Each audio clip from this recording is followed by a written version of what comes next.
ಈ ದೇವಸ್ಥಾನ ಸ್ವಯಂಭುವಾದಂಥದ್ದು. ಸ್ವಯಂಭು ಅಂದರೆ ತಾನೇ ಉದ್ಭವವಾದಂಥ ವೆಂಕಟರಮಣ ಸ್ವಾಮಿ. ಇದಕ್ಕೆ ಕಾರಣ ಏನು ಅಂತಂದ್ರೆ, ಸ್ವರ್ಣೂರು ದೇಸಾಯರು ತಿರುಪತಿ ದೇವಸ್ಥಾನದ ಅದ್ವಿತೀಯ ಭಕ್ತರು. ಪ್ರತಿ ವರ್ಷ ತಪ್ಪದೆ ತಿರುಪತಿಗೆ ಹೋಗಿ ದೇವರ ಸೇವೆಯನ್ನು ಮಾಡಿಕೊಂಡು ಬರ್ತಾ ಇದ್ರು.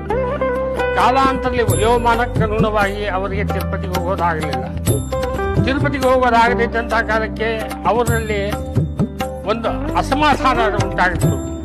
ನಾನು ಪ್ರತಿ ವರ್ಷ ಹೋಗ್ತಾ ಇದ್ದೆ, ಈಗ ಹೋಗೋದಾಗ್ತಾ ಇಲ್ಲ, ಏನಪ್ಪ ನನ್ನ ಹಣೆ ಬರ, ನಾನು ದೇವರ ದರ್ಶನ ಇದ್ದೇ ಇದ್ದೀನಿ, ಹಾಗೆ ಹೀಗೆ ಅಂತಕ್ಕಂಥ ಭಾವನೆ ಹೊತ್ತಲ್ಲಿ ಬಂದಾಗ ವೆಂಕಟರಮಣ ಸ್ವಾಮಿ, ನಾನು ನಿಮ್ಮ ಹಿತ್ತಲಲ್ಲಿ ನಾನು ಇದ್ದೇನೆ, ಅಲ್ಲಿ ಹಾಲು ಕರಿತಾ ಇರ್ತದೆ, ಅಲ್ಲಿ ಹೋಗಿ ಜಾಗೆಯನ್ನು ಅಗಿರಿ, ಅಲ್ಲಿ ನಾನು ಸ್ವಯಂಭವಾಗಿ ಬರ್ತೇನೆ ಅಂತಕ್ಕಂಥ ಸ್ವಪ್ನವಾದಾಗ ಕರೆ ಶಿಲೆ ಕಟ್ಟು ಅದಕ್ಕೆ ಒಂದು ಸಣ್ಣ ಗುಡಿಯಿಂದ ಕಟ್ಟಿ, ಈಗ ಗರ್ಭಗುಡಿ ಇದೆಯಲ್ಲ ಕಟ್ಟಿ ಅವ್ರ ಪೂಜೆ